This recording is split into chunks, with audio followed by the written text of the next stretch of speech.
ప్రభునందు ప్రియమైన దేవుని పిల్లలారా, ఈరోజు ఆదివారము యథాప్రకారముగా మనమందరము ఈరోజు ఆరాధన ప్రారంభించుకుందాము. ఆరాధన ప్రారంభించబడి ముందుగా ప్రార్థన చేసుకుందాం. గడిచిన వారం నుంచి ఈ వారం వరకు నన్ను, మిమ్మలను లోకంలో ప్రతి ఒక్కరిని కూడా సజీవంగా కాచి కాపాడిన దేవాది దేవునికి స్తుతులు చెల్లిస్తూ స్తోత్రములు అర్పిస్తూ ప్రార్థన చేసుకుందామండి. మన మధ్యలో ఉన్నటువంటి జాజి గారు ప్రార్థనలో నడిపిస్తారు. ప్రారంభ ప్రార్థన. మహోన్నతుడ, మహాగణుడ, మీకే స్తుతులు స్తోత్రములు తండ్రి. సర్వాధికారి, సర్వ సృష్టికర్త, సర్వము సృజించిన గొప్ప దేవుడా, నీకే స్తుతులు స్తోత్రములు చెల్లించుకుంటున్నాం ప్రభువానైనా. అయా గడిచిన వారం నుండి తండ్రి ప్రభువానైనా ఈ వారం వరకు తండ్రి నాయన నీ సజీవ రెక్కల కింద కాచి కాపాడి తండ్రి నాయన భద్రపరిచి ఉంచినందుకు ప్రభువానైనా నీకు కృతజ్ఞతాస్తుతులు చెల్లించుకుంటున్నాం తండ్రి ప్రభువానైనా. ఈ ఉదయకాల సమయంలో ప్రభువానైనా మేమందరం కూడి ప్రభువానైనా నిన్ను స్తుతించడానికి ప్రభా, నిన్ను గణపరచడానికి తండ్రి మాకు ఇచ్చిన సమయాన్ని బట్టి నీకు వందనాలు చెల్లించుకుంటున్నాం ప్రభువానైనా. మాకు ఇచ్చిన ఈ అవకాశాన్ని బట్టి నీకు వందనాలు చెల్లించుకుంటున్నాం ప్రభువానైనా. మాకు ఇచ్చిన ఆరోగ్యాన్ని బట్టి నీకు వందనాలు చెల్లించుకుంటున్నాం తండ్రి ప్రభా. నీకే స్తుతులు స్తోత్రములు తండ్రి ప్రభానైనా. ఇప్పుడు తండ్రి పాటల ద్వారా నిన్ను స్తుతించుకొని చూడగా తండ్రి మా స్తుతులు మీరు అందుకోమని అడుగుచున్నాం తండ్రి ప్రభానైనా. మా స్వరంలో ముట్టమని అడుగుచున్నాం తండ్రి నాయనయ్యా. ఘనత మీకే దక్కాలి ప్రభానైనయ్యా. మేము తండ్రి ప్రభా నిన్ను ఘనపరుస్తుండగా ప్రభానైనయ్యా మా ఘనత మీరు అందుకోమని అడుగుచున్నాం ప్రభానైనా. అయ్యా ప్రభా, ఈ ఉదయకాల ఆరాధనంతా నీ పాదాలకు సమర్పించుకుంటున్నాం తండ్రి. వాక్యం ద్వారా మీరు మాతో మాట్లాడమని అడుగుచున్నాం తండ్రి ప్రభానైనా. ఏ మాటలైతే మాట్లాడనున్నావో ప్రభానైనా నీ జీవాహారం మాకు దయచేయమని అడుగుచున్నాం ప్రభానైనా. ప్రతి మాట విని ప్రభా మా హృదయాల్లో భద్రపరుచుకుని దాని ప్రకారం నడుచుకునే వారిగా మేము అందరం ఉండడానికి సహాయం దయచేయమని అడుగుతూ ప్రభా ఈ ఉదయకాల ఆరాధనంతా నీ పాదాలకు సమర్పించుకుంటూ ఈ చిన్న ప్రార్థన పాద సన్నిధికి చేర్చుకోమని యేసయ్య పరిశుద్ధ నామములో అడిగి వేడుకొంచున్నాం తండ్రి. ఆమేన్. హల్లెలూయా, హల్లెలూయా. ప్రభువునందు ప్రియమైన సహోదరి సహోదరులారా, ఇప్పుడు మనం పాటలు పాడుకుందాం, ప్రభువుని మహిమపరుద్దాం. ఇప్పుడు సుగుణాల సంపరణ అనేటువంటి స్తుతి కీర్తన పాడుకుందాం. సుగుణాల సంపన్నుడా, స్తుతిగానాల వారసుడా, జీవించును నిత్యము నీ నీడలో, ఆస్వాదించును నీ మాటల మకరందము, జీవించును నిత్యము నీ నీడలో, ఆస్వాదించును నీ మాటల మకరందము. సుగుణాల సంపన్నుడా, యేసయ్య నీతో జీవించగానే నా బ్రతుకు బ్రతుకుగా మారేనులే. యేసయ్య నీతో జీవించగానే నా బ్రతుకు బ్రతుకుగా మారేనులే. నాట్యమాడెను నా అంతరంగము, ఇది రక్షణానంద భాగ్యమే.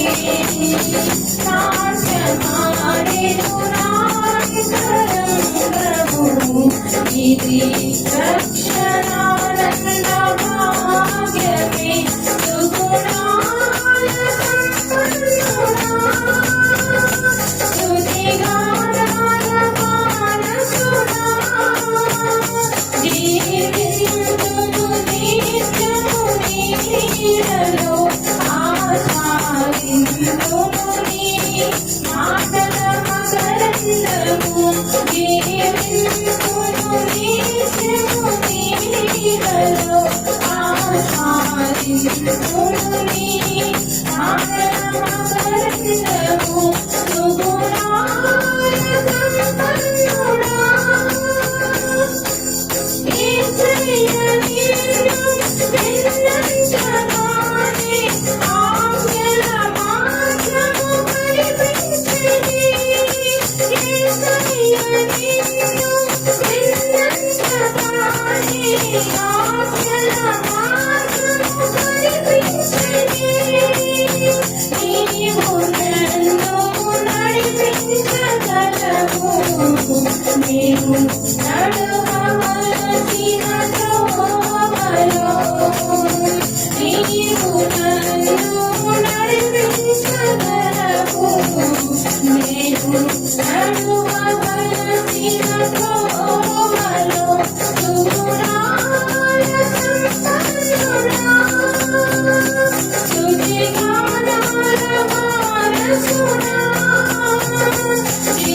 స్తుతుని ఆకల మకరందము జీవిస్తును నిత్యము నీలలో ఆస్వాదిస్తుని ఆకల మకరందము సుగుణాల సంపన్నుడా యేసయ్య నీ కృపల చలాని నాసిమను శ్రమలు కనిపించలేదే యేసయ్య నీ కృపల చలాని నాసిమను శ్రమలు కనిపించలేదే నీవు నాకిచ్చే మహిమయెదుట ఇది ఎన్నడగినది కావే నీవు నాకిచ్చే మహిమయెదుట ఇది ఎన్నడగినది కావే సుగుణాల సంపన్నుడా స్తుతిగానాల వారసుడా జీవిస్తును నిత్యము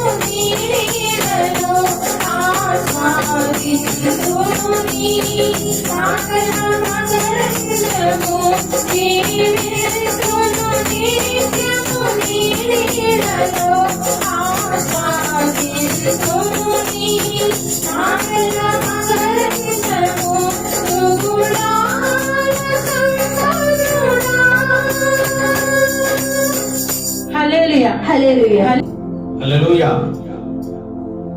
ఇంతవరకు మనం సుగుణాల సంపూర్ణ అనేటువంటి భక్తి కీర్తన హోసన్న మినిస్ట్రీస్ వారి పాట పాడుకున్నాం. ఇప్పుడు యెహోవా నీ నామము ఎంతో బలమైనది అనేటువంటి స్తుతి కీర్తన కూడా మనం పాడుకుందాం.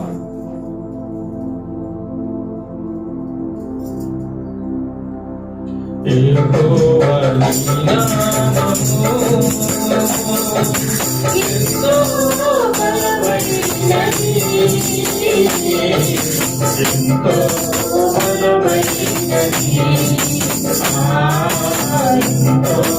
బలమైనది. యెహోవా నీ నామము ఎంతో బలమైనది,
ఎంతో బలమైనది,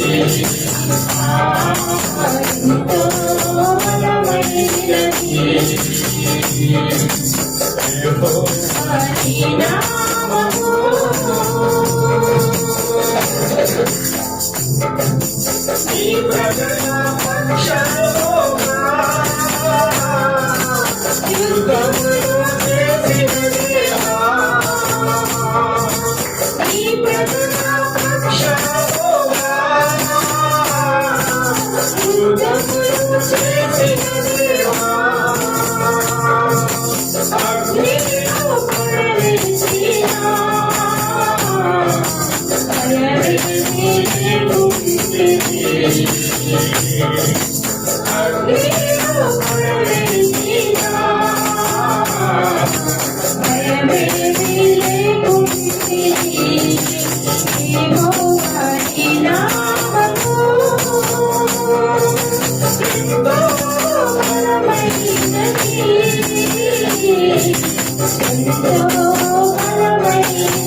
ఎంతో బలమైనది యెహోవా నీ నామము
హల్లెలూయా హల్లెలూయా హల్లెలూయా హల్లెలూయా. యేసయ్య నామం ఎంతో బలమైనది. యేసయ్య నామములోనే ఆనందము, స్వస్థత, రక్షణ. యేసయ్యలోనే సమస్తం అటువంటి గొప్ప అద్భుతమైన పాటను దేవుడు మోషే ప్రార్థించగా మన్నాను కురిపించాడు. యెహోషువ ప్రార్థించగా సూర్యచంద్రులను కూడా ఆపేశాడు. ప్రార్థనలో అంత శక్తివంతం ఉందన్నమాట. శక్తి ప్రార్థనలో మనం ఏది అడిగినా సరే దేవుడు చేయడానికి సిద్ధంగా ఉన్నాడు. కాకపోతే మనం ప్రార్థన చేయాలి, అడగాలి. ఇంతవరకు మనం పాటల ద్వారా ప్రభువును స్తుతించున్నాం. ఇప్పుడు వాక్య పఠనం చేసుకుందాం. ఇంతవరకు మనం పాటల ద్వారా ప్రభువుని ఎంతగానో మహిమపరిచున్నాము. ఇప్పుడు వాక్య పఠనం చేసుకుందాం. దావీదు వ్రాసినటువంటి కీర్తన 40వ కీర్తన 1 నుండి 10 చరణముల వరకు మన మధ్యలో ఉన్నటువంటి ప్రవళిక జాయ్ చదివి వినిపిస్తారు.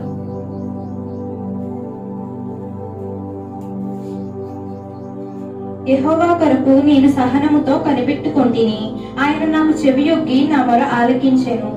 నాశనకరమైన గుంటలో నుండి జిగటగల దొంగ ఊబులో నుండి ఆయన నన్ను పైకెత్తెను. నా పాదములు బండ మీద నిలిపి నా అడుగులు స్థిరపరిచెను. తనకు స్తోత్ర రూపమగు క్రొత్త గీతమును మన దేవుడు నా నోట నుంచెను. అనేకులు దాన్ని చూచి భయభక్తులు కలిగి యెహోవా యందు నమ్మిక ఉంచెదరు. గైరుషులైనను త్రోవ విడిచి అబద్ధముల తట్టు తిరుగువాడిని లక్ష్య పెట్టక యెహోవాను నమ్ముకున్నవాడు ధన్యుడు. యెహోవా నా దేవా, నీవు మా ఎడల జరిగించిన ఆశ్చర్య క్రియలను, మా ఎడల నీకున్న తలంపులను బహు విస్తారములు.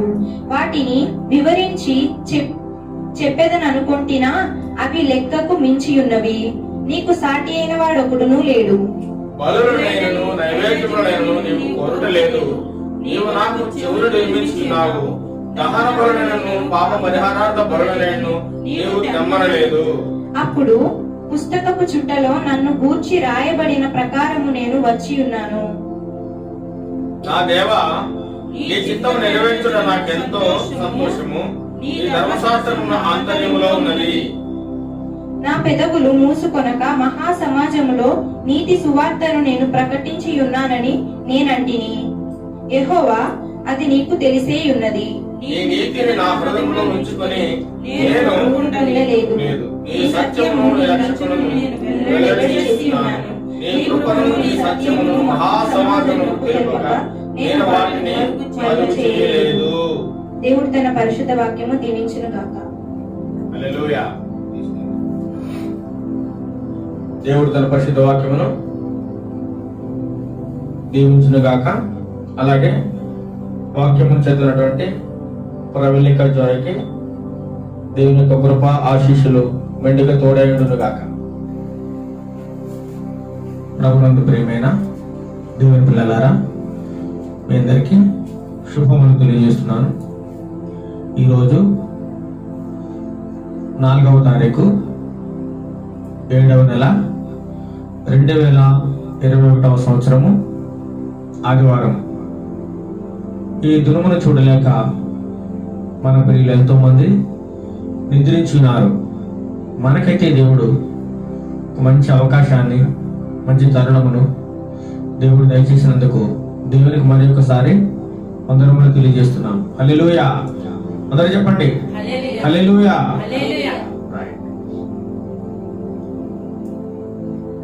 గడిచిన నెలంతా ప్రభువు తన బలిష్టమైన రెక్కల క్రింద మనందరినీ కాచి కాపాడారు. ఈ నెల 7వ నెలలో మొదటి విశ్రాంతి దినమును మనందరికీ దయచేసినందుకు మరి ఒకసారి వందనములు చెల్లిస్తున్నాం. ఇంతవరకు మనం 40వ దావీదు కీర్తన ధ్యానం చేసి ఉన్నాము. చిన్న ప్రార్థన చేసుకుని మనం వాక్యాన్ని ధ్యానించుకుందాం. మమ్మల్ని తుమిక్కులుగా ప్రేమిస్తున్న మా ప్రియ పరలోకపు తండ్రి, నీ యొక్క పరిశుద్ధమైన నామానికి వేలాది స్తుతులు స్తోత్రములు చెల్లిస్తున్నాం ప్రభా. నిన్న నేడు నిరంతరము ఏకరీతిగా ఉన్న దేవుడు తండ్రి ప్రభా. సర్వకాలములలో సర్వయుగములలో సర్వాంతర్యాముగా ఉన్న దేవుడు ప్రభా. నీ వంటి వారు ఈ భూలోకములో ఎవరినో లేరు తండ్రి ప్రభా. నీవు నిజమైన దేవుడవు, సజీవుడవు, నిన్న నిరంతరము ఏకరీతిగా ఉన్నవాడవు తండ్రి ప్రభా. ఆమె అనువాడవు, ఉన్నవాడును అనువాడవు అయినావు తండ్రి ప్రభా. గడిచిన వారం నుండి ఈ యొక్క వారం వరకు నన్ను, మమ్మలను, ప్రపంచంలో ఉన్న ప్రతి ఒక్కరిని, ప్రతి సంఘంలో ఉన్న ఈ యొక్క బిడ్డలందరినీ సురక్షితంగా కాచి కాపాడి రక్షించి పోషించి నడిపిస్తున్న విధానమును బట్టి నీకు వేలాది స్తుతులు స్తోత్రాలు చెల్లిస్తున్న ప్రభా. ఇంతవరకు పాటల ద్వారా నేను స్తుతించున్నాం తండ్రి ప్రభా. మా యొక్క పాటల్లో మీరు ఉన్నారు, మా యొక్క స్తుతుల మీద మీరు ఆశీనులై ఉన్నారు తండ్రి ప్రభా. ఇప్పుడు నీ వాక్యంలో ధ్యానించుకొని చుండగా మీరు మా మధ్యలో ఉండి, మా నోటికి మీరు బోరగా ఉండి మాతో మాట్లాడి ఈ దినవాక్య సందేశము మాకు ఏమైతే మీరు బోధిస్తారో బోధించమని మిమ్మల్ని వేడుకొనిచున్నాం తండ్రి ప్రభా. దేవనైనా మా నోటికి మీరు బోరగా ఉందండి ప్రభా. మా హృదయం నీ స్వాధీనంలో ఉంచండి ప్రభా. దేవనైనా అనాలోచనగా వాక్యం ధ్యానించకుండా వినివారు కూడా అనాలోచనగా వినకుండా శ్రద్ధ కలిగి ఈ వాక్యమును ప్రతి ఒక్కరు వినడానికి కావలసిన ఆత్మీయ చెవులు ప్రతి ఒక్కరికి దయచేయండి. అదేవిధంగా గ్రహించే హృదయాన్ని కూడా దయచేయండి ప్రభా. ఆత్మీయ నేత్రములకు తెరువు చేయండి ప్రభా. దేవనైనా నీ యొక్క పరిశుద్ధాత్మ శక్తితో నన్ను, మమ్మల్ని అందరినీ నింపండి తండ్రి ప్రభా. వాక్యం ఇచ్చిన ప్రతి ఒక్కరిని, ఎంతమంది అయితే తండ్రి ప్రభా ఆన్లైన్ ద్వారా వింటున్నారో వారందరినీ మీరు దీవించి ఆశ్రయించండి. రక్షణ భారమర్స్ దయచేయండి. నీ రాజ్యములకు వారసులుగా ప్రతి ఒక్కరిని తయారు చేయండి ప్రభా. దేవనైనా ఈ యొక్క ఆరాధన ఆదరించేంత వరకు ఈ మహిమార్థమే జరిగించుకున్నామని మా ప్రభువు రక్షకుడైన యేసుక్రీస్తు నామములో అడిగి ప్రార్థన చేస్తున్నాం తండ్రి. ఆమేన్, ఆమేన్. 40వ దావీదు కీర్తనలో 2వ చరణం మనం చదువుకుందాం. ఒకసారి చదవండి. 2వ చరణం. నాశనకరమైన గుంటలో నుండియు, నాశనకరమైన గుంటలో నుండి, చికటగల దొంగ ఊబిలో నుండియు, జికటగల దొంగ ఊబులో నుండి ఆయన నన్ను పైకెత్తెను. ఇంకా నా పాదములు బండ మీద నిలిపి నా అడుగులు స్థిరపరిచెను. దావీదు భక్తుడు మాట్లాడుతున్నాడు అన్నమాట. ఏమంటున్నాడు?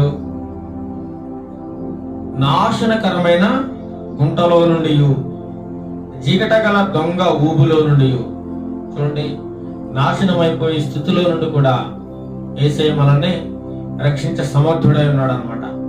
ఆయన రక్షించడానికి సిద్ధంగా ఉన్నాడు. అంతేకాకుండా జిగటగల దొంగ ఊబులో నుండి, పాపపు ఊబిలో, లోకాశలనే ఊబులో, దురాశలు అన్నాడు ఊబిలో నుండి ఆయన నిన్ను పైకి లేవనెత్తడానికి ఆయన సిద్ధంగా ఉన్నాడు. ఇంకేమంటున్నాడు? నా పాదములు బండ మీద నిలిపి నా అడుగులు స్థిరపరిచెను. దావీదు భక్తుడు స్టేట్మెంట్ ఇస్తా ఉన్నాడు అనమాట. యెహోవా ఎటువంటి వాడు, ఆయన ఎటువంటి కార్యములు చేయగలడు, ఆయన ఎంత శక్తిమంతుడు అనేటువంటి వాక్యాన్ని ఈ యొక్క 40వ కీర్తనలో ఆయన స్తుతిస్తూ ఆయన పాడుకున్న పాట అన్నమాట. ఇంకా చూస్తే 4వ వచనం చదవండి. 4వ వచనం. గర్విష్ఠుల నేనను త్రోవ విడిచి అబద్ధముల తట్టు తిరుగువారినైనను లక్ష్య పెట్టక యెహోవాను నమ్ముకునివాడు ధన్యుడు. యెహోవాను నమ్ముకునివాడు ధన్యుడు. గర్విష్ఠులని త్రోవ విడిచి అబద్ధముల తట్టు తిరుగువారిని లక్ష్య పెట్టక, అలాంటి వారిని దేవుడు ఏం చేస్తారట? లక్ష్య పెట్టాడు అనమాట. గర్వము, అహంకారము, నాశనములకు ముందు ఏం నడుస్తుందంట? గర్వం నడుస్తూ ఉంటది అనమాట. వెర్రేగిపోతూ ఉంటారు. అహంకారమైన మనస్సు, ఎవరిని లెక్క చేయరు, ఎవరికి గౌరవం ఇవ్వరు, ఎవరిని మర్యాదగా చూడరు, ఎవరితోనూ గౌరవంగా మాట్లాడరు. అటువంటి వారి హృదయంలో ఏం నడుస్తుంది? గర్వం, అహంకారం. అది ప్రారంభమైందంటే వారి యొక్క పతనాన్ని ప్రారంభమైందని మనం అర్థం చేసుకోవాలి. దేవుడు వాక్యం సెలవుస్తుంది. ఏమని? నాశనానికి ముందు ఏం నడుస్తుందంటే గర్వం నడుస్తూ ఉంటది అనమాట. ఈ గర్వంలో ఉన్న వారిని, గర్వాంధులని, ఇంకా త్రోవ విడిచి అబద్ధముల తట్టు తిరుగువారు, మాటికి అబద్ధాలు ఆడుతూ ఉంటారు, చిటికి మాట. అలాంటి వాటి వైపు ఎవరైతే తిరుగుతూ ఉంటారో, అబద్ధములను ఎవరైతే లక్ష్య పెడుతూ ఉంటారో వారిని దేవుడు ఏం చేస్తారట? లక్ష్య పెట్టాడు. మరి ఎవరు లక్ష్య పెడతాడు దేవుడు? ఎవరైతే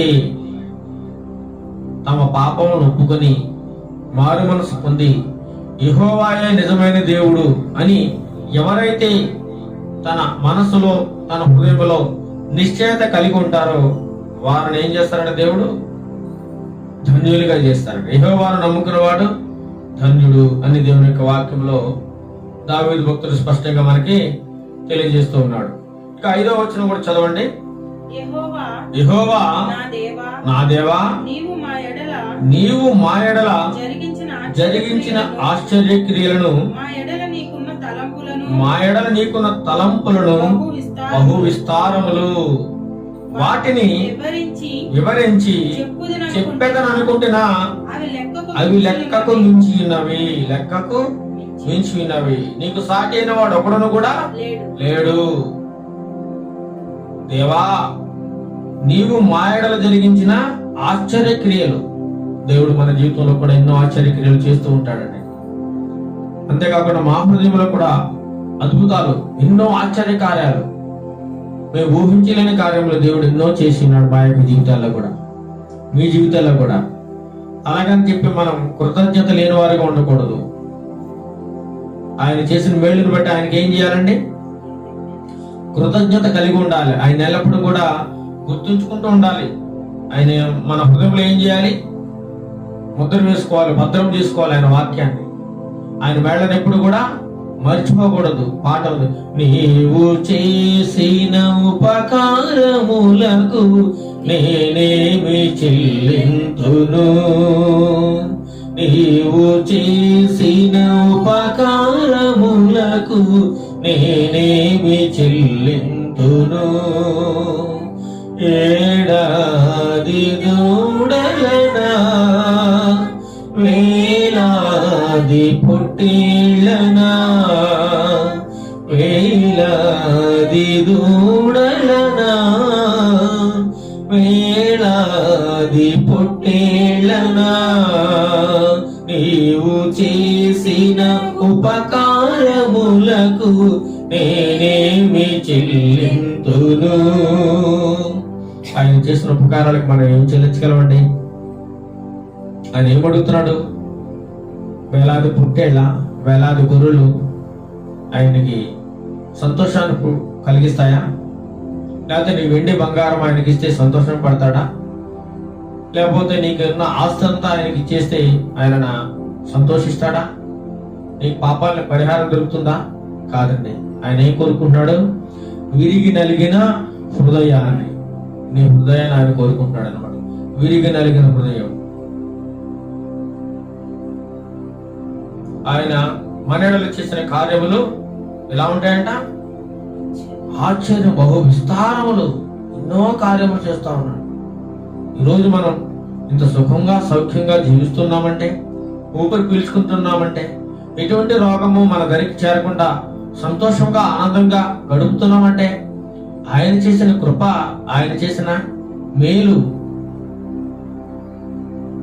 యెహోవా నా దేవా నీవు మాయడలు జరిగించిన ఆశ్చర్య క్రియలను, మాయడలు నీకున్న తలంపులు బహు విస్తారములు. మన తలంపులు వేరు, ఆయన తలంపులు వేరు. ఆయన మన ఎడల ఒక ప్రణాళిక కలిగి ఉన్నాడు. మనం ఎలా జీవించాలి, ఎలా వర్ధిల్లాలి, ఏ విధంగా మనకి నడవాలి అనేటువంటి ఉద్దేశాలని ఆయన ముందుగానే మన యొక్క జీవితంలో సిద్ధం చేసి ఉన్నాడు. ఆయన యొక్క ప్రణాళికతోనే మనల్ని ఈ లోకాలకు తీసుకొచ్చాడు. మనము ఏదో పుట్టామంటే అర్థం పర్థం లేకుండా మనం పుట్టలేమండి. దేవుని యొక్క ప్రణాళిక చొప్పున, దేవుని యొక్క చిత్తం చొప్పున మనము ఈ లోకంలోనికి వచ్చి ఉన్నాం. చూడండి, ఇంకొక వాక్యం ఉంటది.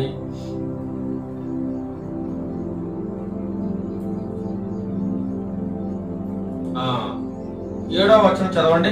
అప్పుడు పుస్తకపు చుట్టలో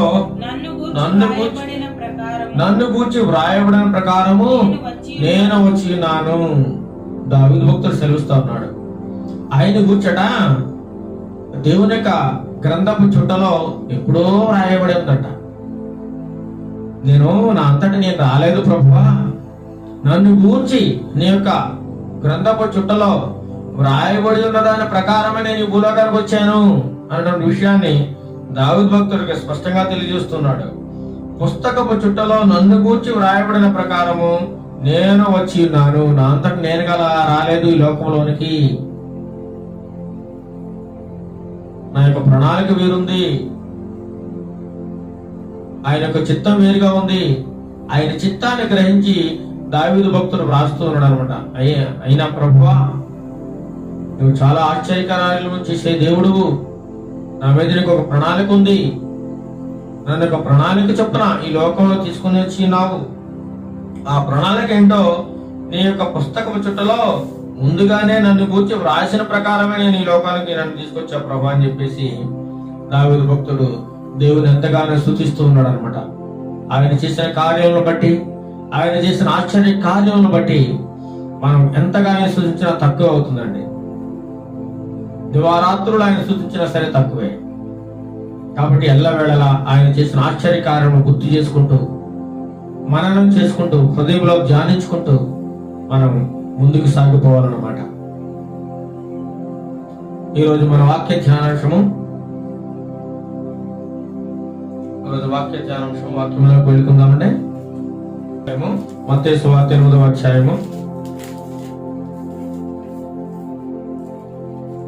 5వ వచనం నుండి 13వ వచనం వరకు ఒక అద్భుతమైన సందేశాన్ని ప్రభు మనకి ఈరోజు సెలవిస్తున్నాడు, మాట్లాడుతున్నాడు.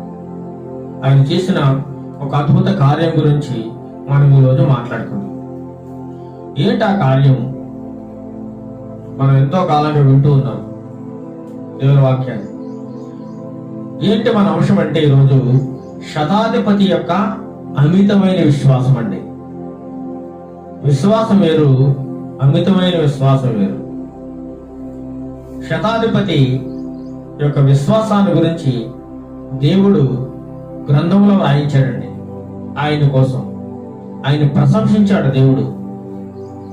ఇందుకే ఏంటది అనేది మనం వాక్యంలో చదువుకుందాం. మత్తయి సువార్త 8వ అధ్యాయము 5వ వచనం నుండి 13వ వచనం వరకు చదవండి. ఆయన కపెర్నహూములో ప్రవేశించినప్పుడు ఒక శతాధిపతి ఆయన ఎదుకు వచ్చి, ప్రభువా, నా దాసుడు పక్షవాయువుతో మిగుల బాధపడుచు ఇంటిలో పడి ఉన్నాడని చెప్పి ఆయనను వేడుకొనెను. ప్రభువారు ఈ లోకంలో జన్మించి 3.5 సంవత్సరములు ఆయన పరిచయం చేశారు. ఆ పరిచయం చేస్తున్న కాలంలో బెత్లెహేములో జన్మించి నజరేతులో పెరిగి నజరేతు నుండి ఆయన కపెర్నహూముకు రావడం జరిగిందనమాట. కపెర్నహూము అనేటువంటి పట్టణము గలిలయ సముద్రమునకు వాయువ్య దిశగా ఉన్న ఒక పెద్ద పట్టణము, గలిలయ పట్టణం. యేసు ప్రభు వారు జీవిస్తున్న కాలంలో ఆ గలిలయ పట్టణాన్ని అనేక మంది ఆ గలిలయ పట్టణంలో వచ్చి జీవిస్తూ ఉండేవారు. అక్కడ సుంకపు పన్ను కూడా బయటికి వెళ్ళి వచ్చిన వస్తువులన్నిటి మీద సుంకపు పన్ను కూడా విధించబడుతూ ఉండేదన్నమాట. ఈ కపెర్నహూము అనేటువంటి పేరుకి నహూము ఊరు అనేటువంటి అర్థం కూడా వస్తుంది. ఇది ఎక్కడ ఉంది? గలిలయ సముద్ర తీర ప్రాంతంలో వాయువు దిశగా ఉన్న మహాపట్టణము గలిలయ కపెర్నహూము అన్నమాట. ఈ జిబూలూరు, నఫ్తాలి అనే ప్రాంతాల్లో మనకి ఈ యొక్క పట్టణం కనబడుతుంది. అయితే నజరేతులో కొంతమంది ఆయనకు వ్యతిరేకులు బయలుదేరారు. నజరేతులో ఆయన్ని ఇబ్బంది పెట్టి ఆయన వారే ఆయన్ని లెక్క చేయకుండా ఉన్న సమయంలో ప్రభువారు కపెర్నహూము అనేటువంటి పట్టణం వచ్చి ఆ పట్టణంలో నివాస స్థలం ఏర్పాటు చేసుకున్నట్లుగా దైవ గ్రంథం సెలవిస్తూ ఉంది. ఆ యొక్క పట్టణంలో ప్రభువారు ఉన్నప్పుడు అనేక అద్భుత కార్యములు, ఆశ్చర్య కార్యములు, సూచక క్రియలు ఎన్నో చేసి ఉన్నారు. ఎంతో మందిని ఆ కపెర్నహూము పట్టణంలో ప్రభు అయిన యేసు వారు రక్షించారన్నమాట. అదేవిధంగా ఇక్కడ కూడా ఒక అద్భుతమైన కార్యము మనకి కనబడుతూ ఉంది. ఆ కపెర్నహూములో ఆయన పరిచర్య చేస్తూ ప్రవేశించినప్పుడు, ఆయన నివాస స్థలముగా ఏర్పాటు చేసుకుని అక్కడ జీవిస్తున్న కాలంలో ఆయన చేసిన అద్భుత కార్యములు, ఆశ్చర్య కార్యములు ఏంటంటే అనేక మందికి స్వస్థత కలిగిస్తూ ఉండేవారు. అనేక మందికి ఏం చేసేవారండి? స్వస్థత కలిగిస్తూ స్వస్థత కార్యాలు, అద్భుత కార్యాలు అనేకమైన చేస్తూ. కపెర్నహూములో దయ్యం పట్టిన వాడు కూడా స్వస్థపరిచినట్టుగా బైబిల్లో రాయబడి ఉంది. అంతేకాకుండా జ్వరంతో పేతురు అత్తగారు బాధపడుతున్నప్పుడు ఆమెని జ్వరం నుంచి వెంటనే విడుదల చేసినట్లుగా మనం చూస్తున్నాం. ఇంకా అనేకమైన కార్యములు, అందులో ఇదొక కార్యం అన్నమాట. కపెర్నహూము అనే పట్టణంలో యేసు ప్రభువు వారు ప్రవేశించినప్పుడు ఒక శతాధిపతి ఈ కపెర్నహూము అనే పట్టణాన్ని, ఆ పట్టణాన్ని ఎన్ని భాగాలంటే 10 భాగాలుగా విభజించి ఒక్కొక్క భాగానికి ఒక శతాధిపతిని రోమా ప్రభుత్వం వారు నియమించడం జరిగిందనమాట. ఆ యొక్క పట్టణాన్ని అంతటిని ఎన్ని భాగాలండి? 10 దిశలుగా దాన్ని విభాగించి ఒక్కో భాగానికి ఒక్కొక్క శతాధిపతిని నియమించడం జరిగింది. ఆ శతాధిపతుల్లో, ఆ 10 మంది శతాధిపతుల్లో ఒక శతాధిపతి కోసం ఇక్కడ వ్రాయబడి ఉందన్నమాట. శత అనగా 100 అనగా 100 మంది సైనిక అధికారుల మీద ఆయన ఒక నాయకుడిగా ఉన్నాడు. 100 మంది అధికారులకు ఈయన నాయకుడిగా ఉన్నాడు. ఈయన శతాధిపతి అని అక్కడ పిలుస్తూ ఉన్నారన్నమాట. అయితే ఆ శతాధిపతి ఇంటిలో ఒక దాసుడు ఉన్నాడండి. శతాధిపతి ఇంటిలో ఒక దాసుడు ఏమని వ్రాయబడింది? ప్రభువా, నా దాసుడు పక్షవాయువుతో మిగుల బాధపడుచు ఇంటిలో పడి ఉన్నాడని చెప్పి ఆయనను వేడుకొనను. ప్రభు కోసం విన్నాడు శతాధిపతి. యేసు ప్రభు వారు ఎంతో మందిని స్వస్థపరచడం ఆ నోట ఈ నోట వింటూ స్వయంగా తెలుసుకున్నాడు ఈ శతాధిపతి. కొంతమంది మీద అధికారిగా ఉన్నాడు. అటువంటి అధికారం కలిగిన ఒక శతాధిపతి ప్రభు దగ్గరికి వచ్చి తన అధికారాన్ని, హోదాన్ని పక్కన పెట్టి తన్ను తాను తగ్గించుకొని వినయముతో, విధేయతతో యేసు ప్రభు వారి దగ్గరికి వచ్చి వేడుకుంటూ ఉన్నాడండి. ఈ రోజుల్లో కూడా చాలా మంది అధికారులు కొంత అధికారం ఉంటేనే నా అంత గొప్పోడు లేడు అని విర్రవీగుతూ ఉంటారు. మనం చూస్తూ ఉంటాం చాలా మంది దైవ సేవకులు కూడా తగ్గింపు స్వభావం లేదు. వారిని సరైన గౌరవ మర్యాదలు ఏమైనా తక్కువయ్యాయంటే వెంటనే అలుగుతూ ఉంటారు, కోపడుతూ ఉంటారు, బాధపడుతూ ఉంటారు. బైబిల్లో ఒక స్పష్టమైన వాక్యం ఉంది, తను తాను తగ్గించుకున్నవాడు హెచ్చింపబడును. ఎవరైతే తగ్గింపు హృదయం కలిగి ఉంటారో వారిని దేవుడు ఏం చేస్తారండి? హెచ్చిస్తా ఉంటాడు అనమాట. ఒక ఉన్నతమైన స్థితిలో పెడతాడు. తగ్గింపు హృదయం కలిగి ఉండాలన్నమాట. అయితే ఈ శతాధిపతి ఏం చేశాడంటే తగ్గించుకుని ప్రభు దగ్గరకు వచ్చి, ప్రభువా, నా దాసుడు పక్షవాయువుతో మిగుల బాధపడుతూ ఇంటిలో పడి ఉన్నాడని చెప్పి ఆయన ఏం చేసినట? వేడుకున్నాడు అనమాట. మొరపెట్టుకున్నాడు.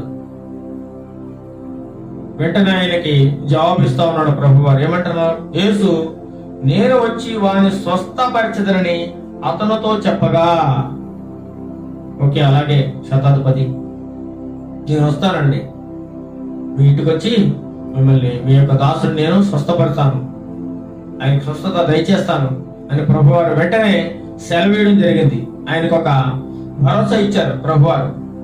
నేను స్వస్థత కార్యం చేస్తాను, శతాధిపతి మీ ఇంటికి వస్తాను అని చెప్పినప్పుడు ఆయన మళ్ళీ తిరిగి మాట్లాడుతూ ఉన్నాడు. ఆ శతాధిపతి ఏమంటున్నాడు? ప్రభువా, నీవు నా ఇంటిలోనికి వచ్చేటకు నేను పాత్రుడను కాను. చూడండి ఎంత తగ్గింపు స్వభావం. నాకు అర్హత లేదు ప్రభువా, నువ్వు మా ఇంట్లో కాలు పెట్టడానికి నేను ఏమాత్రం అర్హత లేని వాడిని, ఏమాత్రం కూడా సరిపోను అని చెప్పి తను తాను ఎంతగా తగ్గించుకుంటున్నాడో ఒకసారి చూడండి. నాకు అర్హత లేదు ప్రభువా, నువ్వు మా ఇంటికి వచ్చి మా శతాధిపతిని దర్శించి నన్ను దర్శించి అంత అర్హత గలవాడిని నేనైతే కాదు, నేను ఒక పాపిని, అనేటువంటి తగ్గింపు స్వభావంతో ఆ శతాధిపతి ప్రభువుకి మనవి చేస్తూ ఉన్నాడు. నీవు నా ఇంటిలోనికి వచ్చడం నేను పాత్రుడను కాను, నీవు మాట మాత్రము సెలవిమ్ము. ప్రభువా, నువ్వు మా ఇంటికి రావాల్సిన అవసరం లేదయ్యా, నువ్వు ఒక మాట సెలవిస్తే నా దాసుడు స్వస్థపరచబడతాడు అనేటువంటి బలమైన విశ్వాసం కలిగి ఉన్నాడండి. ఎవరు? శతాధిపతి. బలమైన విశ్వాసం ఈనాడు ఎంతమందికి ఉందండి? ఎంతమందికి ఉంది ఇలాంటి విశ్వాసం? ప్రార్థన చేస్తే స్వస్థత కలుగుతుంది అనేటువంటి విశ్వాసం ఎంతమందికి ఉంది? నీకుందా విశ్వాసము? ప్రభు చెప్తున్నాడు, ఆవగింజంత విశ్వాసం ఉంటే ఈ కొండ వెళ్ళి ఆ సముద్రంలో పడిపోమంటే పడిపోతాట. కొండ వెళ్ళి సముద్రంలో పడిపోద్ది. ఆవగింజంత విశ్వాసం. వీటి వలన విశ్వాసం కలుగుతుంది. అది ఏమైనాలే, దేవుని గూర్చిన మాటలు వింటేనే మాత్రం విశ్వాసం కలుగుతుంది. దేవుని గూర్చిన మాటలు వినాలి. సైతాన్ మాటలు, లోక సంబంధమైన మాటలు, లేకపోతే సినిమాలకు సంబంధించిన మాటలు, లేకపోతే మూర్ఖపు మాటలు వినడం కాదండి. దేవుని సంబంధించిన మాటలు, దైవ సంబంధమైన మాటలు, ఆత్మ సంబంధమైన మాటలు నువ్వు ఎప్పుడైతే వింటావో ప్రభు మీద నీకు బలమైన విశ్వాసం కలుగుతుందండి. బలమైన విశ్వాసం కలుగుతుంది. అలాగనే శతాధిపతి ప్రభు కోసం విన్నాడు.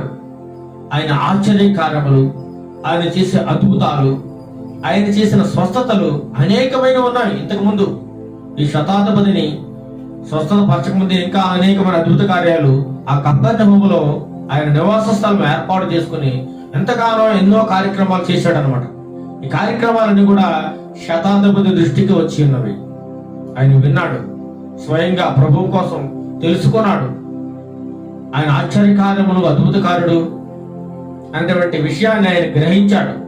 కాబట్టి ఇక్కడ ఏమంటున్నాడండి, ప్రభువా, నా ఇంట్లోనికి నువ్వు రావడానికి నేను ఏమాత్రము కూడా అర్హత లేదు, యోగ్యుడను కాదు. నువ్వు ఒక్క మాట సెలవిస్తే నా దాసుడు స్వస్థత కలుగుతుంది. ఒక మాట సెలవి ప్రభువా, చాలా, అంతే చాలు అంటాడు. ఇంకేమంటాడు చూడండి, ఇంకేమంటున్నాడు చదవండి. అప్పుడు నా దాసుడు స్వస్థపరచబడును, నేను కూడా అధికారమునకు లోబడిన వాడను. నా చేతి క్రింద సైనికులు ఉన్నారు, రాణువారు ఉన్నారు అనమాట. సైనికులు ఉన్నారు. నేను ఒకరు పొమ్మంటే పోవును, ఒకరు రమ్మంటే వచ్చును, నా దాసుని ఈ పని చేయమంటే చేయను అని ఆయనకి జవాబిచ్చాడు ప్రభు వారికి. ప్రభువా, నేను చాలా యోగ్యమైన వాడిని, నా ఒక ఉన్నతమైన పదవి, ఉన్నతమైన స్థితి ఉంది. నాకు అనేక మంది సైనికులు ఉన్నారు, ఏ పని చెప్పినా చేస్తారు, నా చేతిలో అధికారం ఉంది. కానీ నేను నా అధికారాన్ని కానీ నా యొక్క హోదాని కానీ ఇక్కడ నేనేమీ ఉపయోగించుకోవట్లేదు. నేను రిక్తుడుగా వాటంతని కూడా పక్కన పెట్టి నిన్ను ఒక రిక్తుడుగా నేను నా అంతటా నేరుగా వేడుకుంటున్నాను ప్రభు అని చెప్పేసి ప్రభుని ఎంతగానో బ్రతిమాలుకోవడం మనం చూస్తా ఉన్నాం. చూడండి, చాలా మంది ఒక అధికారం వచ్చారనుకోండి దేవుని సన్నిధానానికి, ఏం చేస్తారు? గబగబా కుర్చీ చేసేస్తారు. ఎందుకని? ఆయన ఒక అధికార హోదా ఉంది కాబట్టి. ఏమన్నా అనుకుంటారేమో, ఆయన కింద కూర్చోవడం కూడదు, పైన కూర్చోవాలి అనేటువంటి ఈ లోకంలో అంత గొప్ప ఆధిక్యత మనం మనుషులకు ఇస్తూ ఉంటాం. దేవునికి ఇవ్వాల్సిన ఘనతను మనుషులకు ఇస్తూ ఉన్నామండి. దేవునికి రావాల్సిన ఘనత ఏం చేస్తున్నారు? మనుషులు దొంగిలించేస్తా ఉన్నారు అనమాట.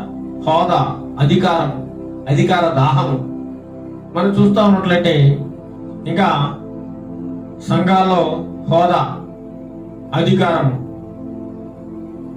నేను ఒక అధ్యక్షుడిగా ఉండాలి, నాకు ఒక హోదా ఉండాలి అనే కోరికలు. ఏమంటే అధ్యక్షులుగా నేనే పై చెయ్యి, నాదే పై చెయ్యిగా ఉండాలి, నాదే పై మాటగా ఉండాలి అనేటువంటి అహంకారము, గర్వము అనేక చోట్ల మనం చూస్తూ ఉన్నాం. ఈనాడు క్రైస్తవంలో కూడా అలాగే పెరిగిపోయిందండి. నేను ప్రెసిడెంట్ అండి, నేను వైస్ ప్రెసిడెంట్ అండి. ఎందుకు నీ ప్రెసిడెంట్? నీ ప్రెసిడెంట్ పదవి నీ పరలోకాన్ని తీసుకెళ్తుందా? నీ వైస్ ప్రెసిడెంట్ పదవి, నీ హోదా నిన్ను రక్షిస్తుందా? చెప్పండి. నీ హోదా నిన్ను రక్షించలేదు, నీ అధికారం నిన్ను రక్షించలేదు. ఇవన్నీ విడిచిపెట్టి ప్రభువు దగ్గర తగ్గించుకుని వినయంతో విధేయతతో ఎప్పుడైతే నువ్వు మొరపెడతావో అప్పుడు దేవుడు నిన్ను లక్ష్య పెడతాడు. శతాధిపతి అయితే తన హోదాన్ని లక్ష్య పెట్టలేదు, తన యొక్క అధికారాన్ని ఎక్కడ ఉపయోగించుకోలేదు. ఆయనకు అధికారం ఉంది. సైనికులారా, ఆ యేసయ్యని మన దగ్గర తీసుకురండి, ఆయన వెళ్ళాల్సిన అవసరం కూడా లేదండి. ఆ యేసయ్యని మన దగ్గరికి రమ్మానండి, ప్రార్థన చేసి వెళ్ళిపోతాడు అని కబురు కూడా పెట్టి ఉండొచ్చు. ఆయన అధికారాన్ని బట్టి రోమా గవర్నమెంట్ అధికారంలో ఆయన పనిచేస్తూ ఉన్నాడు. పెద్ద హోదా కలిగిన అధికారి. ఒక రమ్మంటే వస్తారు, ఎవరైనా రమ్మంటే వస్తారు, పొమ్మంటే పోతారు, కూర్చుంటే కూర్చుంటారు, నిలబడమంటే నిలబడతారు. అటువంటి గొప్ప అధికారం అన్నమాట. అలాంటి అధికారి ప్రభు దగ్గరికి వచ్చి వినయంగా విధేయతతో ప్రభువుని వేడుకుంటూ ఉన్నాడండి కపెర్నహూము అనే పట్టణంలో. అలాంటి తగ్గిపూరదే నీకుందా ప్రియ సహోదర సహోదరుడా? నీ యొక్క అధికారాన్ని విడిచిపెట్టి, నీకు హోదాని విడిచిపెట్టి ప్రభువు దగ్గరికి రాగలవా? ప్రభు దగ్గరికి వస్తే ఆయన నిన్ను స్వస్థపరచడానికి సిద్ధంగా ఉన్నాడు, నిన్ను రక్షించడానికి సిద్ధంగా ఉన్నాడు. నీలో ఉన్నటువంటి అహంకారాన్ని పక్కన పెట్టు, నీలో ఉన్నటువంటి మూర్ఖత్వాన్ని పక్కన పెట్టు, నీలో ఉన్నటువంటి అధికార దాహాన్ని విడిచిపెట్టు. ప్రభు సన్నిధిలో మోకరించు, వినయంతో విధేయంతో ప్రతి ఒక్కరిని గౌరవించడం నేర్చుకో. నిన్ను నీవు తగ్గించుకో. నిన్ను నీవు ఎప్పుడైతే తగ్గించుకున్నావో మీలో ప్రభు అంటారు, మీలో ఎవరైతే ముఖ్యుడుగా ఉండాలనుకుంటున్నాడో వాడు మీ కింది వారందరికీ కూడా ఏం చేయాలట? పరిచారం చేయాలి. పరిచారం చేయాలండి, పరిచారం చేయాలి. ప్రభు ఎంతగా తగ్గించుకున్నాడండి? ఆయన శిష్యుల కాళ్ళు కడుగునంతగా తగ్గించుకున్నాడు. అంత తగ్గింపు స్వభావం ప్రభువుకే ఉన్నప్పుడు మానవుడుగా నువ్వెంత తగ్గించుకోవా? తగ్గించుకునే హృదయం నీకు లేదా? తగ్గింపు స్వభావం నీకు లేదా? అయితే నీకు దేవుని యొక్క రాజ్యము దొరకదు. తగ్గించుకోవాలి. ఎవరైనా ఒక మాట అన్నారా? ఓర్చుకో, సహించుకో, తగ్గించు, తగ్గింపు స్వభావం కలిగి ఉండు. నీతి నిమిత్తం మిమ్మల్ని హింసించి మిమ్మల్ని ఎవరైతే బాధ పెడతారో అప్పుడు మీరు ధన్యులు అంటున్నాడు ప్రభు. తిరిగి వారిని ద్వేషించడం, కొట్టడం మనం చేయాల్సిన పని కానే కాదు. నీ శత్రువుని గురించి నువ్వు ప్రార్థన చేయి. అలా నువ్వు ఎప్పుడైతే ప్రార్థన చేసావో నీ శత్రువు తల మీద నిప్పులు కుంపడిగా పోసినట్లే అవుతుంది అనమాట. దేవుడే చూసుకుంటాడు. అదే విధంగా ఇక శతాధిపతి ఆయనకు విశ్వాసం చూడండి ఎంత బలంగా ఉందో, ఎంత గట్టిగా ఉందో. అలాంటి విశ్వాసంతో ఆయన ప్రభు దగ్గరికి ఆయన రావడం జరిగింది అనమాట. ఇంకా చూసినట్లయితే ఇంకేమంటున్నాడు? యేసు ఈ మాట విని ఆశ్చర్యపడి ప్రభు ఆశ్చర్యపోయారటండి. ఆయనే ఆశ్చర్యకరుడు, ఆయనే ఒక ఆశ్చర్యకరుడు అండి. ఆయన అద్భుతాలే ఒక ఆశ్చర్యం. అలాంటిది ప్రభు వారు ఈ శతాధిపతి యొక్క విశ్వాసాన్ని చూసి ఆశ్చర్యపడ్డారట. ఆశ్చర్యపడి ఏమంటారు చూడండి, వెంట వచ్చుచున్న వారిని చూసి ఇశ్రాయేలులో ఎవరికైనా నేనంత విశ్వాసం ఉన్నట్టు చూడలేదని నిశ్చయముగా మీతో చెప్పుచున్నాను. ఆయన వెనుక శిష్యులు ఉన్నారు, జనసమూహం ఉన్నారు. వారందరినీ చూసి మాట్లాడుతున్నాడు, స్టేట్మెంట్ ఇస్తా ఉన్నాడు. ఎవరి కోసం అండి? శతాధిపతి కోసం స్టేట్మెంట్ ఇస్తా ఉన్నాడు ప్రభు అయిన యేసు. ఇశ్రాయేలు ప్రజల్లో కూడా నేనెంత విశ్వాసము, ఎంత బలమైన విశ్వాసం, ఇంత గట్టి నమ్మకం ఉన్నట్లు కూడా నేను ఎక్కడా చూడలేదు. ఇలాంటి విశ్వాస వీరుని నేను ఎవరు చూడలేదు అనేటువంటి స్టేట్మెంట్ ఎవరి కోసం ఇస్తున్నాడండి? శతాధిపతి విషయంలో ప్రభు అయిన యేసు వారు సెలవిస్తా ఉన్నారు. ఆ యొక్క జన సమూహాన్ని చూసి అనేకులు తూర్పు నుండి పడమటి నుండి వచ్చి అబ్రహాముతో కూడాను, ఇస్సాకుతో కూడాను, యాకోబుతో కూడాను పరలోక రాజ్యమందు కూర్చుందురు. కానీ రాజ్య సంబంధులు వెలుపడి చీకటిలోనికి త్రోయబడుదురు. ఇది చాలా ముఖ్యమైన మాట. రాజ్య సంబంధులు ఎవరండి? రాజ్య సంబంధులు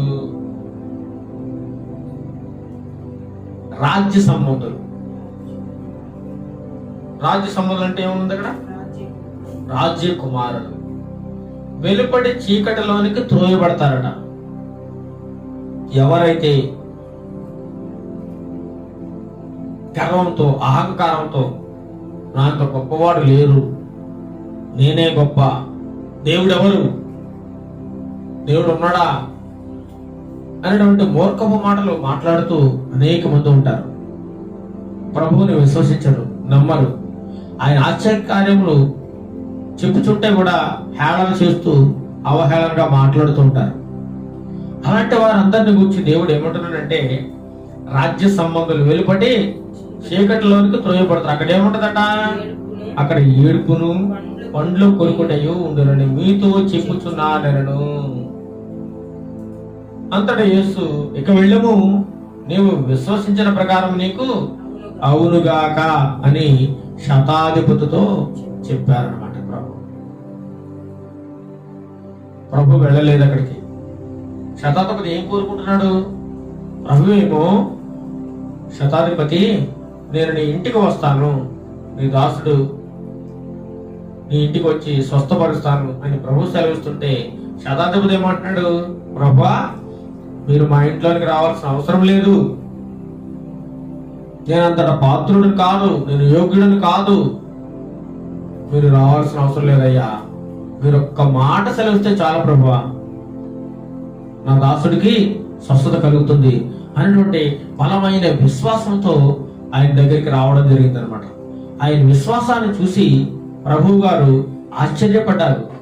ఇశ్రాయేలు ప్రజల్లో కూడా ఇంత బలమైన విశ్వాసం నేను ఎప్పుడు చూడలేదే. ఒక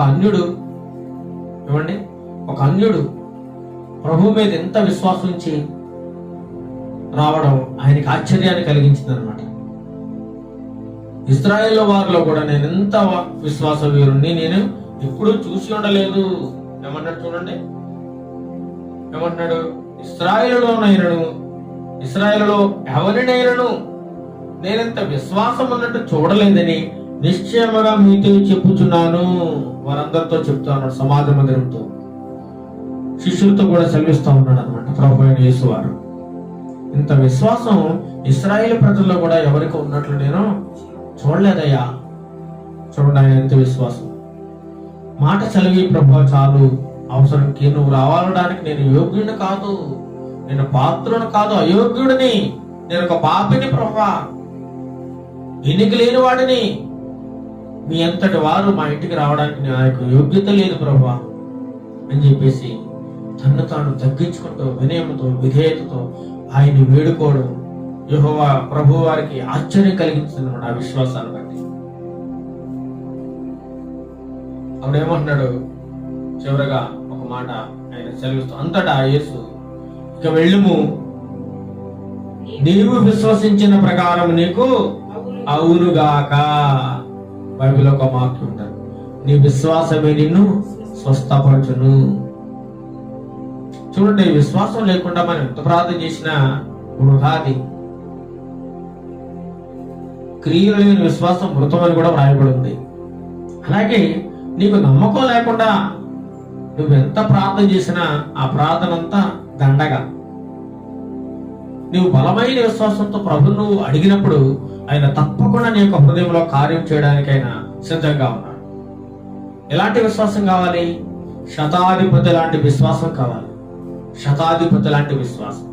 ప్రభువా, నువ్వు రావకపోయినా పర్వాలేదు, నువ్వు మాట్లాడితే కార్యం జరుగుతుంది, నువ్వు నీ నోటు మాటే ఒక శక్తి, ఒక ప్రభావం గలది, వెంటనే నా దాసుడు స్వస్థపడిపోతాడు అని చెప్పేసి బలమైన విశ్వాసంతో, ఒక నమ్మకంతో, ఒక తీర్మానంతో యేసయ్య దగ్గరికి వచ్చినట్లుగా మనకి కనబడుతుంది అనమాట. అలాంటి నమ్మకం నీకు నాకు ఉందా? మనం కలిగి ఉన్నామా? ప్రియ సహోదరి సహోదరులారా, ఏదైనా ఆపద వస్తే ఏదైనా కష్టం కలిగితే వెంటనే మనం మనుషుల మీద లేకపోతే బంధువుల మీద ఇతరుల మీద ఆధారపడుతూ ఉంటాం. అదే నువ్వు నీ గదిలోనికి వెళ్ళి తలుపు వేసుకుని ఏకాంతముగా ప్రభువు మీద విశ్వాసంతో నమ్మకంతో నీవు గోజాడి ఏడుస్తూ నీ యొక్క మనవిని, నీ యొక్క బాధను, నీ యొక్క సమస్యను ప్రభు సన్నిధిలో పెట్టి నమ్మకంతో ప్రార్థించినట్లయితే తప్పకుండా నీకు ఆ కార్యం జరిగి తీరుతుంది.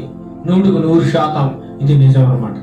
ముమ్మాటికి ప్రభు తప్పకుండా నీ యొక్క కార్యాన్ని నెరవేరుస్తాడు. నీ విశ్వాసమే నీకు ఆ కార్యాన్ని జరిగిస్తావు. ప్రభు వారు సెలవిస్తున్నారు, నీ విశ్వాసం చొప్పున నీకు అవునుగాక. నువ్వేదైతే కోరుతూ వచ్చావో, నువ్వు ఏదైతే కావాలని వచ్చావో నీకు నేను అది దయచేస్తున్నాను, వెళ్ళిపో. ఒకే మాట. ఆయన మాటలు ఏముంది?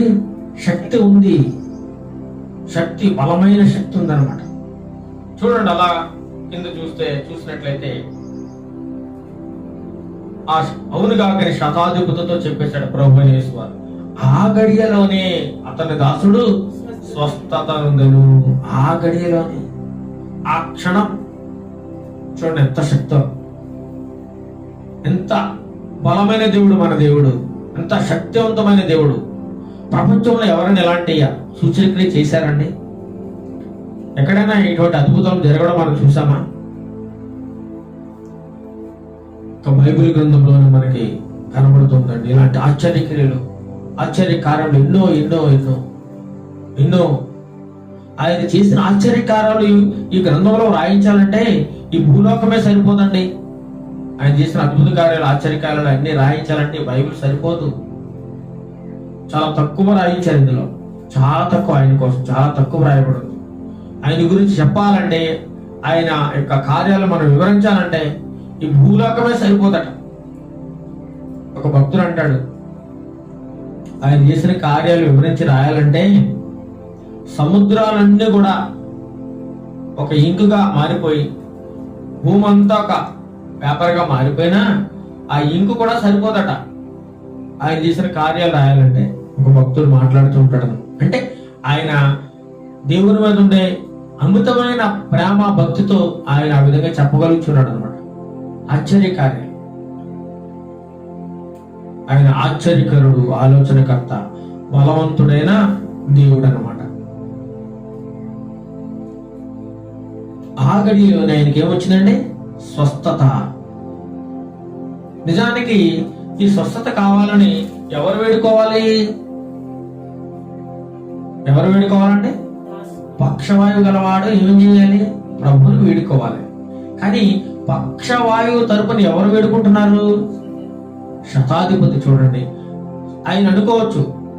చూడండి, చాలా మంది వారి యొక్క కింది స్థాయి వారిని ఏం చేస్తారంటే, వారికి ఏమైనా అనారోగ్యము లేకపోతే వారికి ఏదైనా నష్టము లేకపోతే ఏదైనా బాధ కలిగినప్పుడు పట్టించుకోరండి. ఏమాత్రం పట్టించుకోకుండా వదిలేస్తూ ఉంటారు. తమ కింద పనిచేసే దాసుల్ని అధికారులు పట్టించుకోవడం ఉండదు. వారు ఆరోగ్యంగా శక్తివంతంగా ఉన్నంతకాలం వారి చేతి పని చేయించుకుంటూ ఉంటారు. వారికి ఏమైనా అనారోగ్యం వచ్చిందంటే వెళ్ళగొడతా ఉంటారు. వారు చేసిన పని అంతా కూడా ఏమాత్రం వారికి జ్ఞప్తికి ఉండదు. వారు ఎంత సేవ చేశారు కూడా దానికి కనికరం కానీ ప్రతిఫలం కానీ ఏమీ చూపించరు. వారు మంచిగా పని చేసినంత కాలం వాడుకుంటారు. వారికి ఏమైనా అనారోగ్యం వచ్చిందంటే వాళ్ళు వెళ్ళిపోమంటారు. కానీ ఈ శతాధిపతి అలాంటి వాడు కాడు. శతాధిపతి తన దాసుడి తరపున ప్రభువుకి విన్నవించుకుంటూ ఉన్నాడు అనమాట. ప్రభువా, తన ఇంటిలో నాకు అది కావాలి ప్రభువా, ఇది కావాలి ప్రభువా. ఆయన కోసం, ఆయన స్వార్థం కోసం ఏం అడుగుతలేదు ప్రభుని. తన స్వార్థం కోసం, తన కోసం, ప్రభువా లేకపోతే నాకు ఈ సమస్య ఉంది ప్రభువా, నాకు ఈ సమస్య తీర్చు, లేదా నాకు అనారోగ్యంగా ఉంది, ఆయన వేడుకోవట్లేదండి. ఆయన గురించి అడుక్కోవట్లేదు. తన యొక్క దాసుడి కోసం మొరపెడతా ఉన్నాడు. దాసుడి కోసం. ఇలాంటి వారు ఎంతమంది ఉన్నారండి ఈ లోకంలో? తన దాసుడి కోసం ఎంత శ్రద్ధ తీసుకుంటున్నాడో చూడండి. ఎంత శ్రద్ధ. తన కింది స్థాయి, తన ఇంట్లో పనిచేసే దాసుడు, తన దాసుడి మీద ఎంత జాలి, దయ, ప్రేమ కలిగి ఉన్నాడో చూడండి. కపెర్నహూము పట్టణంలో ఉన్నటువంటి ఆ 10 మంది శతాధిపతుల్లో కూడా ఈయన ఒక గొప్పవాడిగా, ఒక నీతి నిజాయితీ గలవాడిగా, జాలి దయ కలిగిన వాడిగా ఆయన కనిపిస్తూ ఉన్నాడు మనకి ఈ యొక్క వాక్య భాగంలో. అలాంటి శతాధిపతి ఇంట్లో పనిచేయడం ఆ దాసుడు చాలా అదృష్టవంతుడని మనం చెప్పుకోవచ్చు. ఎంత శ్రద్ధ తీసుకున్నాడు చూడండి. చాలా మంది రోగులైతే యేసయ్య దగ్గరికి తనంతట తానుగా వచ్చారు. ప్రభువా నన్ను రక్షించు, నన్ను కరుణించు అని గుడ్డోడు వచ్చాడు. కొంతమంది ఆయన దగ్గరికి కొంతమంది మోసుకుని కూడా వచ్చారు. పక్షవాయుగా 4 మనుషులు మోసుకుని రావడం, ఆయన స్వస్థతపరచడం కూడా జరిగింది. అయితే ఆయన ఇక్కడికి తీసుకుని రాలేదు ప్రభు దగ్గరికి. శతాధిపతి 4 మనుషులు తోడుపట్టుకుని తీసుకొచ్చి, ప్రభా నా దాసుడు ఇడుగు, ప్రభా నా దాసుడు చాలా కాలంగా బాధపడుతూ ఉన్నాడు, ఇతను స్వస్థపరచుకోవడం అని అడుగుతలేదు. శతాధిపతి పక్షవాయువులో ఇంటి దగ్గర ఉన్నాడు. కానీ శతాధిపతి మాత్రం ప్రభు దగ్గరికి వచ్చాడు. ప్రభు దగ్గరికి వచ్చి తన యొక్క దాసుని కోసం ప్రభుని వేడుకుంటూ ఉన్నాడు అనమాట. చూడండి ఎంత అద్భుతం, ఎంత ఆశ్చర్యం. మరి ఏమంటున్నాడు? ప్రభా మా ఇంటికి రా ప్రభా, నా దాసుడు ఇలా పక్షవాయుతో చాలా బాధపడుతున్నాడు అని చెప్తలేదు. పక్షవాయుతో బాధపడుచున్నాడు నా యొక్క దాసుడు, అతన్ని స్వస్థపరచాలి ప్రభువా అని చెప్పిన ప్రభువారు ఏమంటున్నారు? సరే శతాధిపతి వస్తాను, నేను స్వస్థపరుస్తాను, మీ ఇంటికి వస్తానంటే, ప్రభువా మీరు నా ఇంటికి రావడానికి నేను ఏమాత్రం యోగ్యుడిని కాదు, నాకు అంత అర్హత లేదు, నాకు ఆ యోగ్యత లేదు ప్రభువా, ఒక్క మాట సెలవిచ్చు ప్రభువా, ఒక్క మాట సెలవి ప్రభువా. ఆ ఒక్క మాటతోనే నా దాసుడికి స్వస్థత కలుగుతుంది, నా దాసుడు లేచి నిలబడతాడు, ఆరోగ్యం వస్తుంది అనేటువంటి బలమైన విశ్వాసంతో ప్రభు దగ్గరికి రావడం జరిగింది. ప్రభు కూడా అతని విశ్వాసాన్ని బట్టి, అతని యొక్క నమ్మకాన్ని బట్టి వెంటనే ఏం చేశారంటే ఒక మాట సెలవిచ్చారు. ఏంటా మాట? నీ యొక్క విశ్వాసం చొప్పున నీకు అవునుగాక అని. ఎప్పుడైతే చూడండి, ఈరోజు సమయం ఎంత అవుతుంది చూడండి, 12 అవుతుంది సమయం. అయితే ఎప్పుడైతే ప్రభు వారు ఈ 12 గంటలకు చెప్పారు అనుకుందాం, అదే 12 గంటలకు ఆయన నోట్లోంచి ఒక మాట వచ్చింది. అదే 12 గంటలకి ఆ పక్షవాయువు గలవాడు స్వస్థత పొందేశాడండి. ఎంత ఆశ్చర్యం చూడండి. ప్రభు ఒక్క మాటలో, ఒక్క గాగడిలోనే వెంటనే స్వస్థత కలిగిందండి. వెంటనే ఆయన నోట్లోంచి ఒక ప్రభావం వెళ్ళిపోయింది, వెంటనే ఆయన్ని స్వస్థపరిచింది అనమాట. అలాంటి శక్తివంతుడు మన యేసయ్య. ఎందుకు మనం చెప్పుకోదగ్గది ఏంటంటే, పక్షవాయువు గలవాడిని స్వస్థపరిచాడు, బాగా ఉంది. కానీ ఇక్కడ చెప్పుకోదగ్గ విషయం ఏంటంటే, శతాధిపతి యొక్క విశ్వాసం అంటే మనకు కావాల్సింది. నిజంగా పక్షవాయువు గలవాడు విశ్వాసం ఉంచాడా లేదా అనేటువంటిది బైబిల్లో రాయబడలేదు. కానీ శతాధిపతి తన దాసుని విషయంలో బలమైన విశ్వాసం కనబరిచాడు, బలమైన నమ్మకాన్ని, బలమైన ఒక నా దాసుడు స్వస్థపరుస్తాడు ప్రభువు అనేటువంటి ఒక బలమైన నమ్మకంతో వచ్చాడు ప్రభు దగ్గరికి. కాబట్టి ఈయన నమ్మకాన్ని బట్టి ఎవరికి స్వస్థత కలిగిందంటే, పక్షవాయువు గల తన దాసునికి స్వస్థత కలిగింది. అదే విధంగా నీవు కూడా నీ యొక్క స్నేహితుడి కోసం, నీ బంధువు కోసం, నీ యొక్క రక్త సంబంధి కోసం, నీ ఇరుగు పొరుగు వారి కోసం, దేశ ప్రజల కోసం ఎప్పుడైతే నువ్వు బలమైన విశ్వాసంతో, ఒక తీవ్రమైన కోరికతో, ఒక బలమైన నమ్మకంతో ఎప్పుడైతే నువ్వు ప్రభువును ప్రార్థించి పూజాడి వేడుకున్నావో, తప్పకుండా ఆయన కూడా నీ తరపు నుంచి కార్యం చేయడానికి సిద్ధంగా ఉన్నాడు. శతాధి తరపు నుంచి ఎవరికి స్వస్థత కలిగింది? పక్షవాయువు కల తన దాసుడికి స్వస్థత కలిగింది. అలాంటి బలమైన విశ్వాసము ఈయన ఎంతమందికి చెప్పండి. ఇలాంటి విశ్వాసవీరులు కావాలన్నా మనకి, ఇలాంటి విశ్వాసపరులు కావాలి. నమ్ముట వలన ఏమవుతుందంటే, వినడం వలన విశ్వాసం కలుగుతుంది. వినే ప్రతివాడు కూడా ఏమవుతాడు? రక్షింపబడతాడు అనమాట. ప్రభు అయిన మాటలు వినాలి. ఈ వాక్యాన్ని ఎంతమంది అయితే వింటున్నారు, ప్రతి ఒక్కరు కూడా ఒక ఒక్కసారి మళ్ళీ ఈ వాక్యాన్ని ధ్యానించండి, చదువుకోండి. శతాధిపతి ఎంత విశ్వాసం కలిగి ఉన్నాడో మత్తయి సువార్త 8 నుంచి 13 వచనాలు కూడా మీరు చదివినట్లయితే ఆయనకి విశ్వాసము చాలా క్లియర్గా కనబడుతుంది అన్నమాట.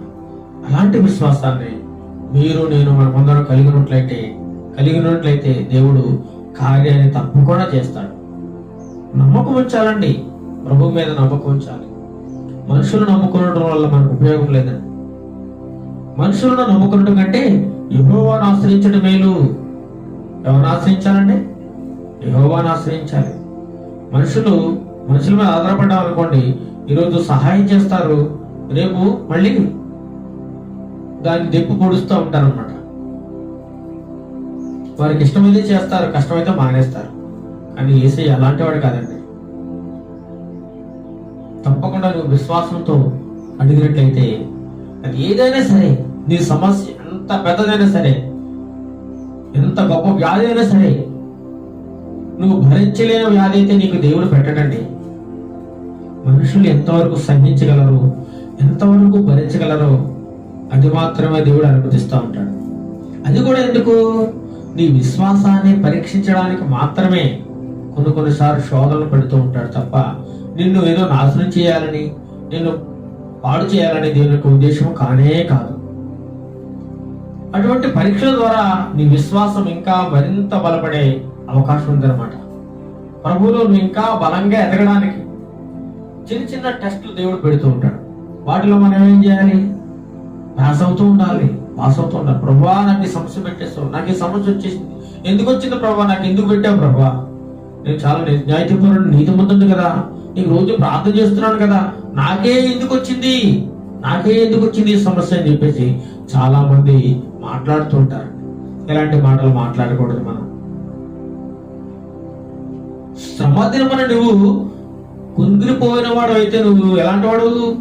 చేతకాని వాడు అని దేవుని వాక్యం సెలవుస్తూ ఉంది. శ్రమ దినమున మనం ఏం చేయాలట? కృంగిపోకూడదు. అప్పుడు ఇంకా మరింత బలంగా మనం ప్రార్థన చేయాలి.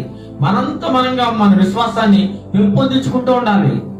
ఎప్పుడైతే ఆ శ్రమల్లో, ఆ బాధల్లో, ఇరుకుల్లో, ఇబ్బందుల్లో నీ విశ్వాసాన్ని మరింత పెంచుకుంటూ బలంగా ఉన్నావో అప్పుడు నీ విశ్వాసంలో బలపడుతూ ఉంటావు. నీ విశ్వాసాన్ని చూసి దేవుడు కూడా మెచ్చుకుంటా ఉంటాడు. నీకు కావాల్సిన కార్యాన్ని తప్పకుండా చేస్తాడన్నమాట. ఈ కోరిక నెరవేరుస్తూ ఉంటాడు ప్రభువైన వారు. ఇప్పుడు మనం నేర్చుకున్న అంశం ఏంటంటే శతాధిపతి యొక్క అమితమైన విశ్వాసము. ఇలాంటి విశ్వాసాన్ని మనం కలిగి ఉండాలి. ప్రభువా, ఒక్క మాట సెలవి ప్రభువా, ఒక్క మాట మాత్రం సెలవిస్తే నా దాసుడు స్వస్థపరుస్తాడు అనేటువంటి గొప్ప నమ్మకం, గొప్ప విశ్వాసము ఆ శతాధిపతి యొక్క హృదయంలో మనం చూస్తూ ఉన్నాం. ఇలాంటి విశ్వాసాన్ని మీరు నేను మనందరం కలిగి ఉన్నట్లయితే దేవుడు మనకు కూడా ఇలాంటి అనేకమైన అద్భుత కార్యాలు, ఆశ్చర్యకార్యాలు చేయడానికి ఎంతగానో సిద్ధంగా ఉన్నాడు. ఒకనొక సమయంలో నేను ఒక యవనస్తుడు అనారోగ్యంగా ఉన్నప్పుడు నేను ప్రార్థన చేయడానికి వెళ్ళినప్పుడు అతను అనారోగ్యంగా ఉన్నాడని నాకు తెలియజేశారు. కబురు పెట్టినప్పుడు ప్రార్థన చేయడానికి వెళ్ళినప్పుడు డాక్టర్ గారు చెప్పారట, ఏమని, కిడ్నీలో స్టోన్స్ వచ్చేసి దీనికి వెంటనే స్కానింగ్ చేయాలి అని చెప్పేసి మందులు అవిని రాసేసి వాళ్ళని భయభ్రాంతులు గురి చేశాడు డాక్టర్. చాలా బాధపడుతూ ఉన్నాడు. నేను వెళ్ళి విశ్వాసంతో ప్రార్థన చేశాను. విశ్వాసంతో ప్రభువుని వేడుకున్నాను. ప్రభువా, ఈ యవనస్తుడికి స్వస్థత ఇచ్చే ప్రభువా, నమ్మకంతో విశ్వాసంతో ప్రార్థన చేస్తున్నాను, నా మొర ఆలకించే ప్రభువా అని చెప్పి వారు నిజానికి అన్యులు, వారు ప్రభువుని ఎరగని వారు, కానీ వారి తరపున నేను విశ్వాసంతో ప్రార్థన చేశాను, ప్రభువుని వేడుకున్నాను. వెంటనే ఆ మర్నాడు ప్రార్థన చేసి, ఏం పర్వాలేదు బాబు, నీకు ప్రభు నీ యొక్క జీవితంలో, నీ యొక్క హృదయంలో, నీకు శరీరంలో ఉన్నటువంటి ఆ బాధని తీసివేస్తాడు, ప్రభువే స్వస్థపరుస్తాడు, ప్రభువుకు మేము ప్రార్థన చేసి ఉన్నామని సెలవుగానే మర్నాడు మళ్ళీ టెస్టింగ్కి వెళ్ళినప్పుడు ఏమీ లేదు, ఎటువంటి బాగాలేదు, నార్మల్ అని రిపోర్ట్ రావడం జరిగింది. ఎంత సంతోషం చూడండి ఆ యవనస్తుడికి. అలా ఎన్నో కార్యాలు మన జీవితంలో దేవుడు చేస్తూ ఉంటాడు. అంటే నేను ప్రార్థన చేసినంత మాత్రం నా కార్యం జరగలేదండి. ప్రార్థన ప్రభువుకు చేశాను, నమ్మకం ఉంచాను, కార్యం చేసేది ఎవరు? ప్రభువే. ఆ ఘనత ఎవరికి రావాలి? ప్రభువుకే రావాలి. చాలా మంది అంటుంటారు, నేను ప్రార్థన చేస్తానండి అద్భుతాలు జరుగుతాయి, నేను ప్రార్థన చేస్తానండి స్వస్థతలు, నేను ఈ అహంకారమే వద్దు. ప్రియ రవిజనుడా, ప్రియ సేవకుడా, ఈ అహంకారమే వద్దు. నేను అనేటువంటి తీసివేయి. నేను ప్రభు చేస్తున్నాడు కార్యం. నువ్వు నిమిత్త మాత్రుడివి. నువ్వు కేవలం అడగడం వరకే అయింది, నువ్వు విశ్వాసం ఉంచడం వరకే. కార్యం చేసేది ప్రభు అయిన యెహోవా, ప్రభు అయిన దేవుడు, యేసు ప్రభు వారు. అలాంటి విశ్వాసాన్ని నీవు నేను కలిగి ఉండాలని ఈరోజు దేవుడు మనతో ఈ యొక్క ఆదివారం దినమున ప్రత్యేకంగా మాట్లాడుచున్నాడు. ప్రత్యేకంగా శతాధిపతి ఉంచినటువంటి విశ్వాసాన్ని మనమందరము కలిగి ఉండాలి. ప్రభు అయిన యేసు ఆశ్చర్యపడాడటండి. ఆయన విశ్వాసాన్ని చూసి ఆశ్చర్యపడ్డాడు. ఇశ్రాయేలు ప్రజల్లో కూడా నేనంత విశ్వాసం ఉన్న మనుషుల్ని నేను ఎప్పుడు చూడలేదు. ఇంత విశ్వాసమా? నువ్వు ఒక మాట సెలవే ప్రభు చాలు అని అడుగుతున్నాడు. ఎంత నమ్మకం ఆయనకి నా మీద. ఇశ్రాయేలు ప్రజలు ఆయన ఎందుకు నమ్మకం ఉంచలేదు యేసు ప్రభు మీద. తన సొంత ఊరు వారు, నజరేతు వారు ఆయన ఎందుకు విశ్వాసం ఉంచలేదు, లక్ష్య పెట్టలేదు. అక్కడ ఆ ప్రదేశాన్ని విడిచిపెట్టి ఆయన కపెర్నహూము రావడం జరిగింది. కపెర్నహూములో కూడా ఎన్నో అద్భుత కార్యాలు చేశాడు. ఎన్నో సూచక్రియలు చేశాడు. కానీ వారు అద్భుతాలు సూచక్రియలు పొందుకున్నారు తప్ప ఆయన మీద లక్ష్యం ఉంచలేదు. చూడండి, లూకాసువార్త 10:15 చూడండి. లూకాసువార్త 10:15 కూడా చివరగా చూసుకుందాం. లూకా 10:15.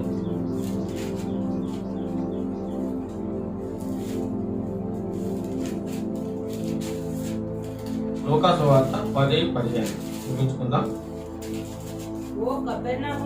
ఓ కపెర్నహూమా, ఆకాశం మట్టుకు హెచ్చింపబడిదవా, నీవు పాతాళం వరకు దిగిపోవుదువు. పాతాళం వరకు దిగిపోవుదువు. చూడండి, కపెర్నహూము పట్టణాన్ని ప్రభు అయిన వారు సెలవిస్తా ఉన్నారు. ఎన్నో అద్భుత కార్యాలు చేసినప్పుడు ఏమైంది? ఓ కపెర్నహూమా, ఆకాశం మట్టుకు హెచ్చింపబడిదవా, నీవు పాతాళము వరకు ఏమైపోతావు? దిగిపోయేదవు. గర్వంతో ఇచ్చిస్తూ, క్రూరత్వంతో, ప్రభువు కార్యాలను వాళ్ళు లక్ష్య పెట్టక ఎన్ని అద్భుత కార్యాలు చేశాడండి మా కపెర్నహూములో. ఎన్నో సూచక్రియలు చేసినా సరే అవన్నీ పొందుకున్నారు, కానీ ఆయన మీద లక్ష్యం ఉంచలేదు, ఆయన మీద నమ్మకం ఉండలేదు. ప్రభు అని వారు అంగీకరించలేదు. అందుకే ఆ ప్రాంతాన్ని కూడా దేవుడు శపించేశాడు. అంతే, శపించాడు. కొంతకాలానికి ఏమైందంటే ఆ ప్రాంతం అంతా కూడా నాశనం అయిపోయింది, పాడైపోయింది. దేవుని నోటి యొక్క మాటకు వాళ్ళు ఏం చేశారు? కొరత పొందుకున్నారు, పాడైపోయింది అనమాట. ఎన్నో కార్యాలు చేశారు. ఆశ్చర్యకార్యాలు, అద్భుతమైన కార్యాలు. 5 రొట్టెలు 2 చిన్న చేపలు 5,000 మందికి ఆహారం పెట్టాడు. అవి కూడా చూశారు, పొందుకున్నారు, కళ్ళారా చూశారు. ఆశ్చర్యకార్యాలు, అద్భుతాలు ఆయన ద్వారా పొందుకున్నారు. కానీ ఆయన ఎందు లక్ష్యం ఉంచలేదు, ఆయన ఎందు విశ్వాసం ఉంచలేదు, ఆయన రక్షకుడుగా అంగీకరించలేదు. అనేక మంది ఆయనకి బాధ కలిగింది. ఆయన ఏం చేశారంటే కపెర్నహూము పట్టణంలో కూడా ఆయన ఒకానొక దినమని శపించేశాడు అనమాట.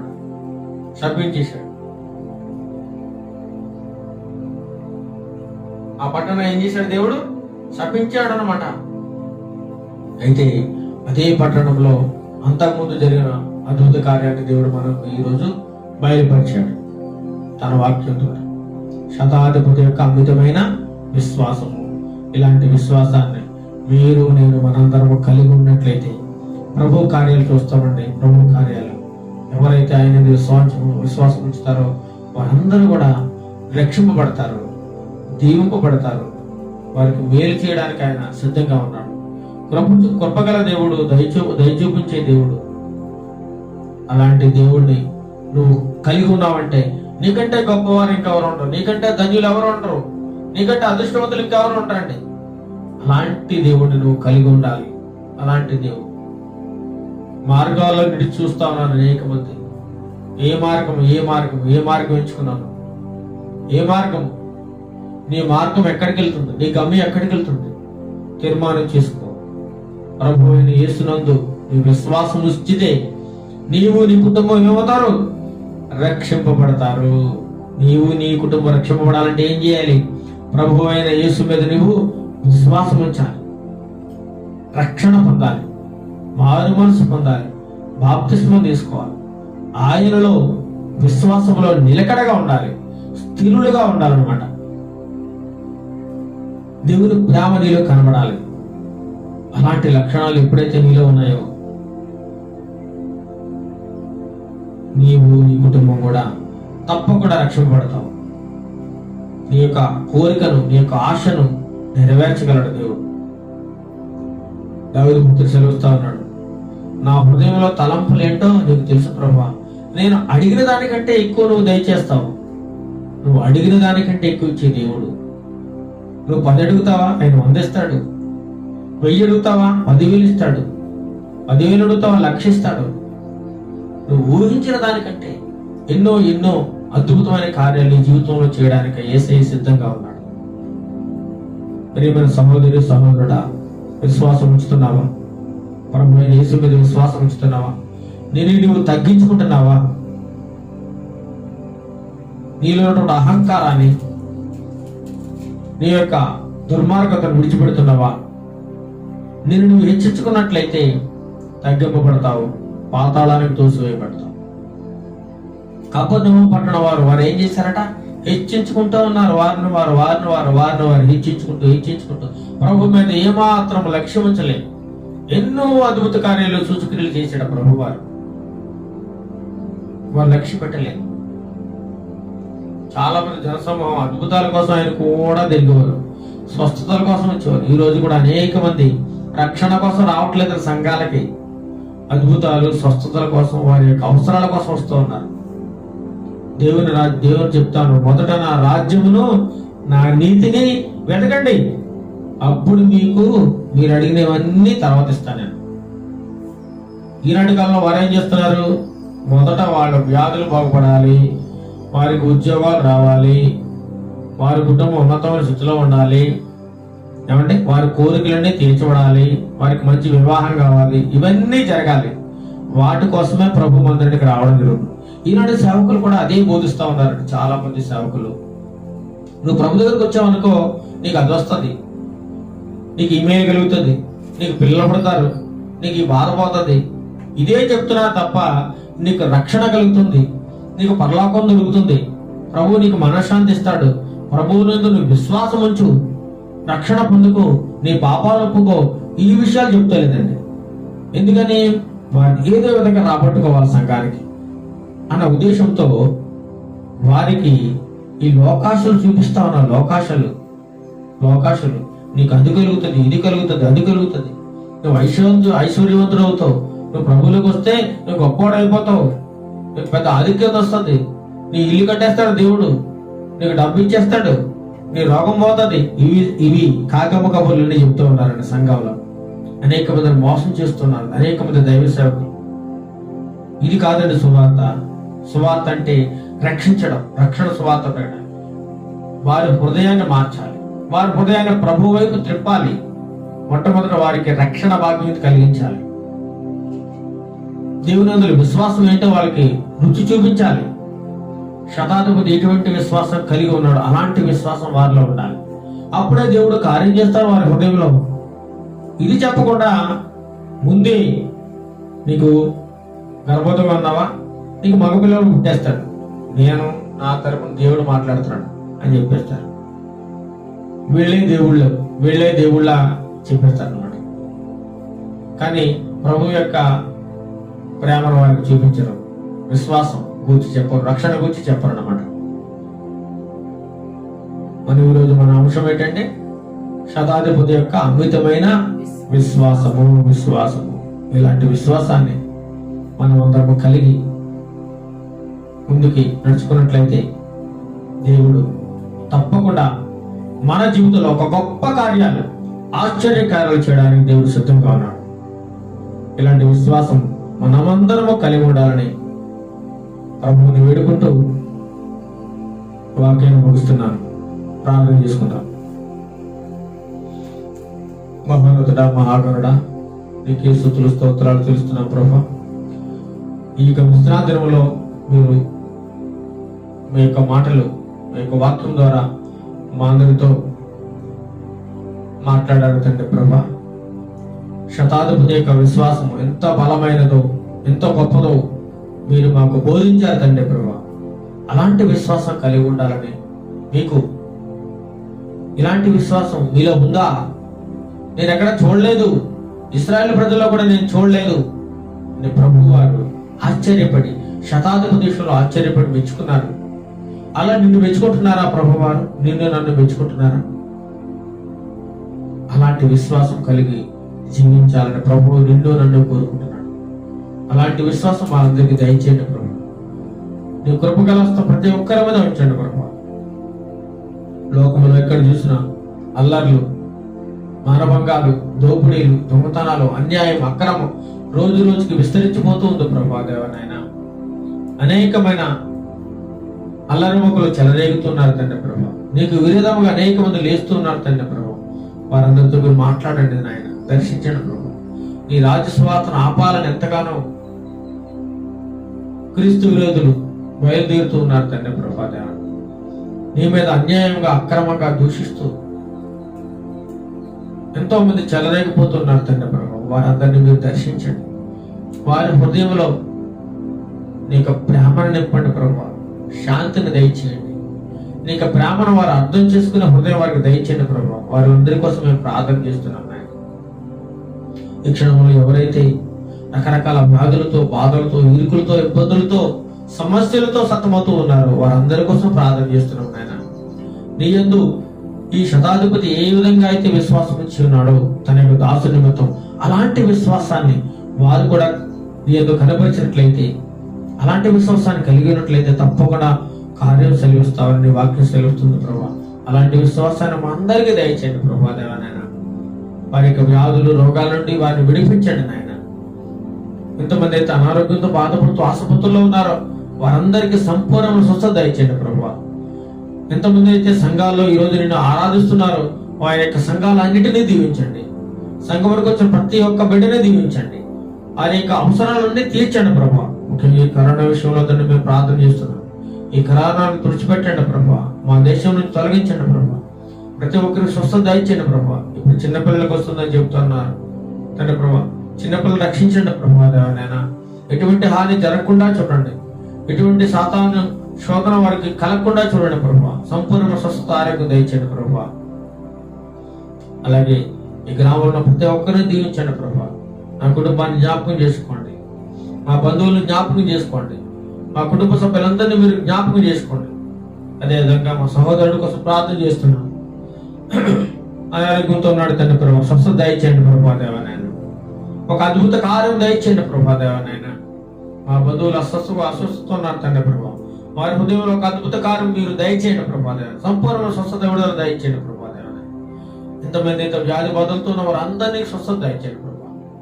చదువుకున్న విద్యార్థుల కోసం ప్రార్థన చేస్తున్నాను. వారికి మంచి భవిష్యత్తు, తెలివి, జ్ఞానం దయచేయండి ప్రభా. దేవనాయన నేను భయభక్తులకు దీవించే కృప అందరికీ దయచేయండి ప్రభా. ప్రతి ఒక్క దైవ సేవకుని దీవించండి ప్రభా. ప్రతి ఒక్క సంఘాన్ని దీవించండి. ఆత్మీయంగా బలపరచండి ప్రభా. దేవన ఇంకా నీ యొక్క సేవలు మేము బలపడడానికి నీ కృపా సహాయం మెండుగా దయచేయండి ప్రభా. దేవనాయన ప్రతి ఒక్కరిని దీవించండి. దేశాన్ని కాపాడండి, రక్షించండి ప్రభా. దేశ ప్రజలందరికీ ఆరోగ్యము, స్వస్థత దయచేయండి ప్రభా. దేవనాయన ప్రతి ఒక్కరిని దర్శించండి. ప్రతి ఒక్కరికి నీ యందు విశ్వాసం దయచేయండి. నీ యందు బలమైన విశ్వాసం దయచేయండి. శతాధిపతికి కలిగిన విశ్వాసం ప్రతి ఒక్కరికి దయచేయండి ప్రభా. మాట మాత్రం సెలవి ప్రభా, నేను స్వస్థత కలుగుతుంది నాకు అనేటువంటి మాట మేము కూడా అనగలిగే కృపను దయచేయండి ప్రభా. అలాంటి విశ్వాసంలో మమ్మల్ని బలపరచమని, దయ చూపించమని, కృప చూపించమని మా ప్రభువు రక్షకుడైన యేసుక్రీస్తు నామములో అడిగి ప్రార్థన చేస్తున్నాం తండ్రి. ఆమేన్, ఆమేన్. పరలోకమందున మా తండ్రి, నీ నామం పరిశుద్ధపరచబడును గాక, నీ రాజ్యం వచ్చును గాక, నీ చిత్తం పరలోకమందు నెరవేర్చినట్లు భూమి మీదను నెరవేరును గాక. మాకు కావలసిన అనుదిన ఆత్మీయుడు మాకు తెచ్చింది. మా రుణస్తులు మేము క్షమించిన ప్రకారం వాళ్ళను క్షమించు. శోధన నుండి దాక కీడను తప్పించు. ఎందుకంటే రాజ్యము, బలము, మహిమ నిరంతరం నీవైనావు తండ్రి. ఆమేన్. ఆశీర్వాదం. మన తండ్రి అయిన దేవుని ప్రేమయు, మన ప్రభువు అయిన యేసుక్రీస్తు కృపయు, పరిశుద్ధాత్మ దేవుని యొక్క అన్యోన్య సహవాసము ఇప్పుడు ఎల్లప్పుడు మాకును, మా సహోదరులకును, మా బంధువులకును, స్నేహితులకును, ఇరుగు పొరుగు వారికి, దేశంలో ఉన్న ప్రజలందరికీ, అన్ని సంఘాలకును, దైవ సేవకులకును తోడయుడి నడిపించును గాక. ఆమేన్, ఆమేన్, ఆమేన్. మీ అందరికీ ప్రభు నామములో మరొకసారి వందనములు తెలియజేస్తున్నాం. మా కోసం, మా కుటుంబం కోసం, మా యొక్క పరిచర్య కోసం మీ యొక్క అనుదిన ప్రార్థనలో గుర్తుంచుకొని మానవతో ప్రార్థన చేస్తారని ఆశిస్తూ మీ యొక్క దాస్ బాబు, మీ ప్రియ సహోదరుడు. వందనాలందరికీ.